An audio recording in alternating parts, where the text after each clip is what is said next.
fais partie du mouvement SBS qui veut dire Construisons l'avenir nous-mêmes en Russie. Le mouvement a commencé par bonne activité d'une femme en Russie qui est leader de ce mouvement actuellement. Donc, elle s'appelle Svetlana Ladarus. Et cette femme, elle est tout d'abord professeure de musique, elle est psychologue et après, avec son activité, elle était aussi diplômée en droit. Le mouvement a commencé, on va dire, par cette organisation qui donnait les cours dans les écoles, qui voyageait dans le pays pour parler de ce retour aux valeurs morales et éthiques, de ce retour aux traditions aussi russes, parce qu'aujourd'hui, dans le pays, les gens ont oublié tout ce qui est traditionnel, danse, chansons, etc. Il y a depuis le début de l'organisation, il y a cette tradition de faire 3 concerts par an avec les chants, les danses, avec des spectacles un peu politiques, on va dire, parce que souvent, les gens comprennent mieux à travers l'art, à travers la poésie, à travers les spectacles, à travers les choses liées à la culture, à l'art. Les gens comprennent mieux parfois les choses compliquées, en fait.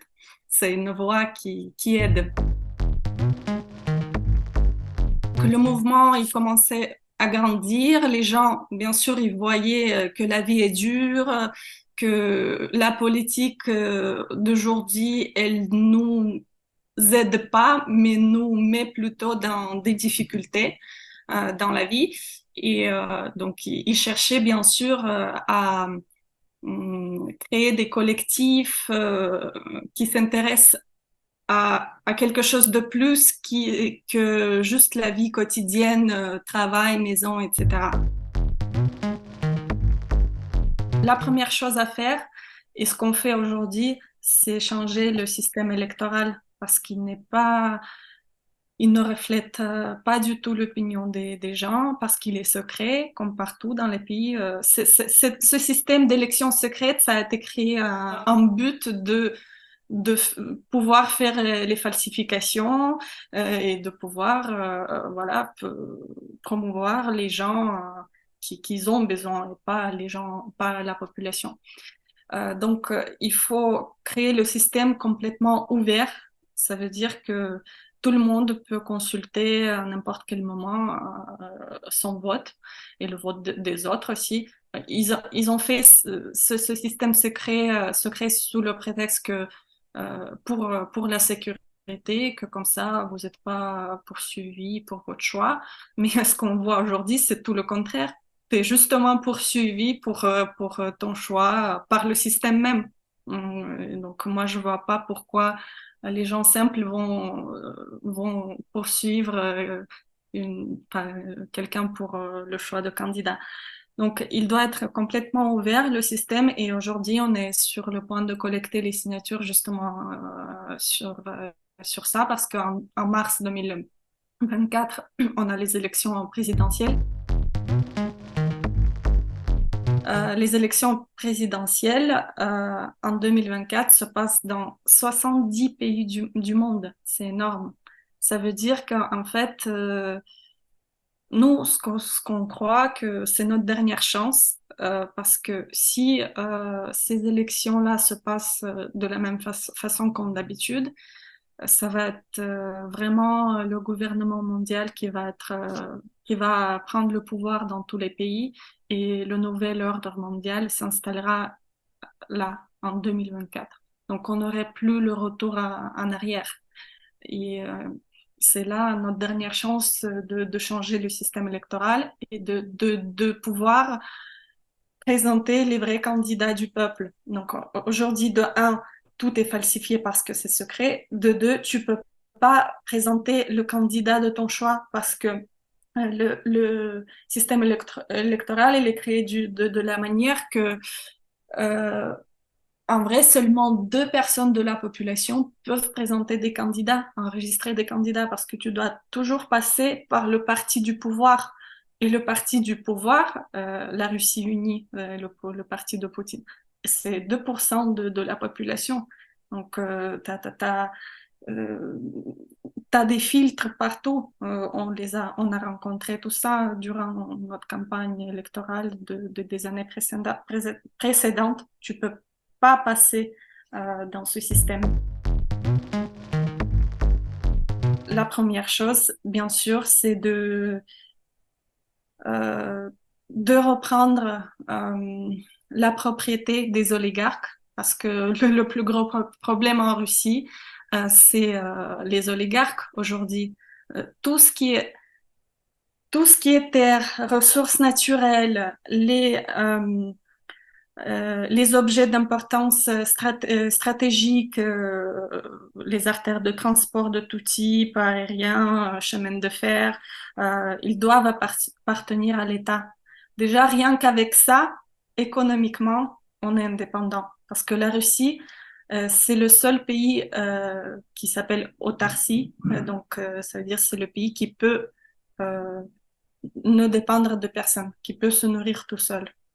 Donc déjà, rien qu'avec ça, économiquement, on est indépendant, ce qui était dans l'Union soviétique d'ailleurs, tout appartenait à l'État. Aujourd'hui, c'est les oligarques qui ont repris des grosses entreprises. Ça ne devrait même pas exister. Ça doit appartenir au peuple.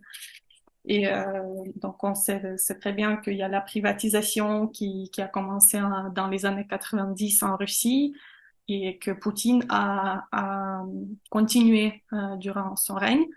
Donc, déjà, une grosse partie d'entreprises a été reprise en 90 et après, le reste a été pris dans les années 2000. Au niveau de la production, nous, on croit que ça devrait exister euh, sur le système de coopération. Ça veut dire que les agriculteurs, les fermes, ils produisent je sais pas, de la viande, du lait, des fruits, des légumes. Ils donnent tout dans cette coopération et la coopération, ils distribuent dans la population selon les besoins. Donc, c'était un peu le système aussi dans l'Union soviétique, qui était vraiment un bon système au niveau de production. On souffrait pas, on était bien. Donc, ça c'était bien réparti, c'était bien organisé.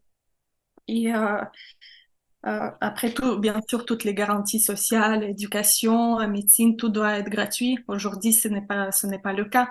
Ça n'existe plus. Moi, j'ai connu, pendant que j'étais élève, étudiante, j'ai connu les dernières années de l'éducation gratuite.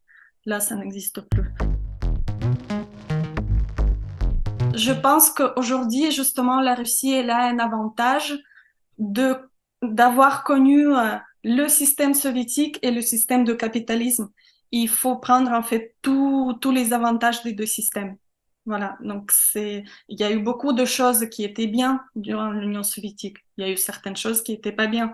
Donc, on ne veut pas revenir en arrière. On veut bien sûr créer quelque chose de modernisé. Le système du pouvoir, il n'a aucun rapport qui rende à la population. En vrai, ce qu'on voit aujourd'hui, c'est les managers qui arrivent au pouvoir, que ce soit les présidents, les ministres.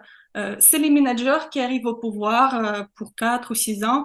Ils font n'importe quoi, ils s'en vont, ils sont responsables de rien. Là, par exemple, Gorbatchev, Yeltsin, etc., ils sont reconnus aujourd'hui comme ceux qui ont vendu les pays aux étrangers, même officiellement. Mais ils sont même pas poursuivis. Comme Gorbatchev, il vivait très bien jusqu'à la fin.